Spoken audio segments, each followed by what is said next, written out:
पूरा देश यह उम्मीद कर रहा था कि शीतकालीन यानी विंटर सेशन में जनता के मुद्दे उठाए जाएंगे, संसद में देश हित पर एक बड़ा संवाद होगा और आम लोगों के लिए फैसले लिए जाएंगे। लेकिन विडंबना देखिए कि संसद तो ठीक से चले नहीं और समापन इतना जबरदस्त था कि बीजेपी के दो सांसद अस्पताल में आईसीयू में पहुंच गए। नागालैंड से भारतीय जनता पार्टी की महिला एसटी सांसद ने राहुल गांधी पर आपत्तिजनक आचरण के गंभीर आरोप लगा दिए हैं। अब बीजेपी कह रही है कि राहुल गांधी का व्यवहार अर्बन नक्सल जैसा हो गया है, लेकिन प्रियंका वाड्रा कह रही है कि मेरे भैया ने कुछ नहीं किया है, मेरा भैया निर्दोष है। बीजेपी बेवजह उनको टारगेट कर रही है, एफआईआर करवा रही है, तो दूसरी तरफ भारतीय जनता पार्टी कह रही है कि संसद में जो कुछ हुआ है और उसके लिए सिर्फ और सिर्फ कोई जिम्मेदार है तो वो श्रीमान राहुल गांधी है, यानी राहुल भैया जिम्मेदार है। लेकिन आज सबसे बड़ा प्रश्न है, क्या सियासी विरोध का दायरा सारी लिमिट क्रॉस कर चुका है और क्या हमारे नेताओं को संसद की गरिमा का जरा सा भी ध्यान नहीं है? आज इसी पर जनता जनार्दन के बीच, मेरे युवा मित्रों के बीच देश की सबसे बड़ी पॉलिटिकल बहस, मर्यादा तार तार, संसद में आर पार। स्वागत है आपका, यह देश है हमारा में।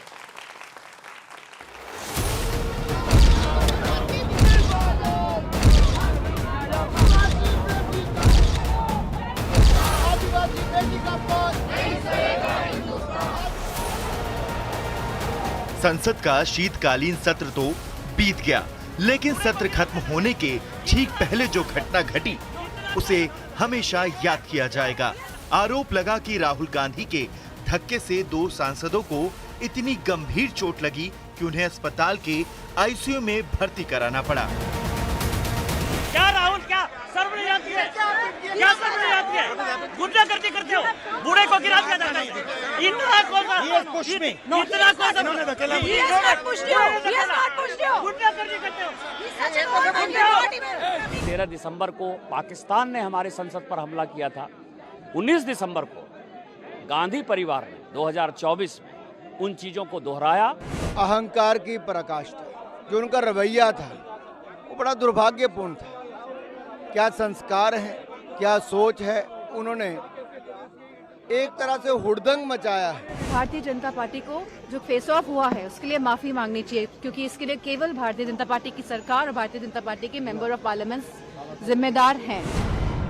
लेकिन मामला इतने तक में खत्म नहीं हुआ, क्योंकि इसके बाद राहुल गांधी पर जो आरोप लगा वो गंभीर है।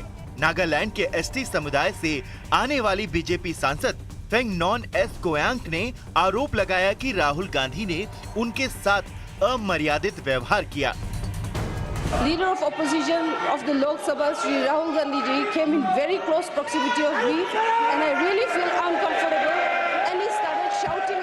हमारी नागालैंड की बहन ऑनरेबल सांसद कोन्याक जी के साथ जो शर्मसार करने वाला रवैया अपनाया है, उसके लिए उनको माफी मांगनी चाहिए। हालांकि कांग्रेस अध्यक्ष मल्लिकार्जुन खड़गे ने भी आरोप लगाया कि बीजेपी सांसदों के धक्के के चलते उनके घुटने में चोट लगी और राहुल गांधी के बचाव में खड़ी प्रियंका वाड्रा ने कहा कि उनका भाई ऐसा व्यवहार कर ही नहीं सकता। झूठा एफआईआर, राहुल जी कभी किसी को पुश नहीं करेंगे। मैं उनकी बहन हूँ, इतने सालों से मैं जानती हूँ, कभी इस तरह की हरकत कभी कर ही नहीं सकते। लेकिन आज सबसे बड़ा सवाल है कि क्या सियासी विरोध का तरीका शर्मनाक स्तर तक गिर चुका है? आज इसी पर होगी जनता के बीच सबसे बड़ी बहस। और आइए देख लेते हैं आज की बहस के मुद्दे क्या है। क्या चुनावी हार की खींच में राहुल ने सियासी मर्यादा को तोड़ा है, जैसा आरोप लग रहा है? सांसद फनॉन कोन्याक पर विपक्ष की चुप्पी क्या एक डबल स्टैंडर्ड का सबूत है, जो कि नागालैंड से मेंबर ऑफ पार्लियामेंट है? क्या राहुल पर लगे आरोप ने विपक्षी गठबंधन को एक बार फिर से एकजुट कर दिया है? यह एक बड़ा प्रश्न है। और इस सत्र में विपक्ष को क्या हर मुद्दे पर सरकार से जोरदार जवाब मिला है?